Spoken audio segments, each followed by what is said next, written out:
તો નમસ્કાર ખેડૂત મિત્રો. તો આજે આપણે ફોરેટ 45 ને આઈસર છે અને આજે આપણે વાડીએ ખાતર નાખવાય. જોઈ લો, આપણે આ કપામાં ખાતર નાખવાય છે.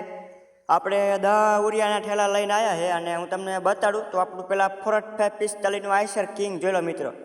આ ઇન્સ્ટાગ્રામની આઈડી ન ખોલી હોય તો ખોલી લાગજો. આરજીવી ઠાકોર 77 તો હું તમને અને અશોક વરાનું ટેલર છે. જોઈ લો, અશોક વરાનું ટેલર છે લખતરનું.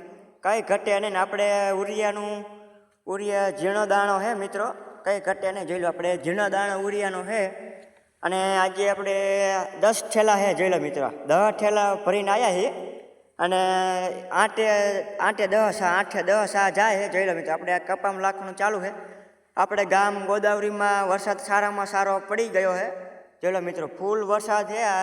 હજી આગાહી આપે છે, આગાહી ઉપર આગે અને કંઈ ઘટા નહીં. હવે આપણે વરસાદની જરૂર હતી અને આજે આપણે ખાતર નાખ્યું ને આપણે આમાં કમસે કમ આપણે 10 ઠેલા લઈને આવ્યા ખાતરના અને હજી આપણે બીજી વાડીએ નાખવાનું છે.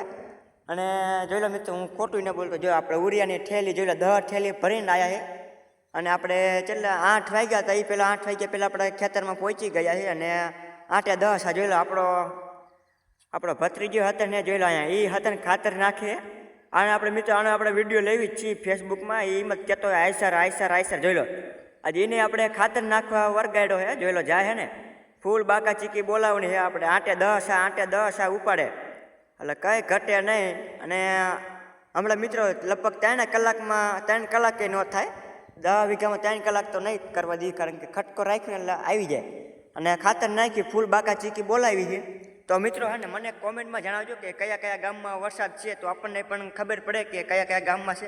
હું તમને મિત્રો હે ને પડખેના ખેતરના કપ્પામાં બતાડું. જે જો આપણે લીટા ભરેલા છે, આયકીરું છે તો લીટા ભર્યા. જોઈ લો મિત્રો, વરસાદ થઈ ગયો છે ને આયકું છે ને તો આપણે લીટા ભરેલા છે. જોઈ લો, તેમાં જે મિત્રો એ ખાતર નાખવા ના હોય, પણ આપણે આપણા આઈસર લઈને સવારમાં આવતા રહીએ ખાતર લઈને. અને જોઈ લો હે ને અશોક વરાનું ટેલર, કામ બહુ મસ્ત છે. અશોક વરાનું કરાવવું હોય તો લખતર કરાવી આવજો, કંઈ ઘટે નહીં. તો મિત્રો તમને અમારો બ્લોગ ગમે, લાઈક શેર ને સબસ્ક્રાઈબ કરી નાખજો ને અપડેટને ફોલો કરી નાખજો નવા વિડીયો જોવા માટે, કારણ કે આપણે મહેનત તો ઘણી કરવી છે આપણા આઈસર માટે.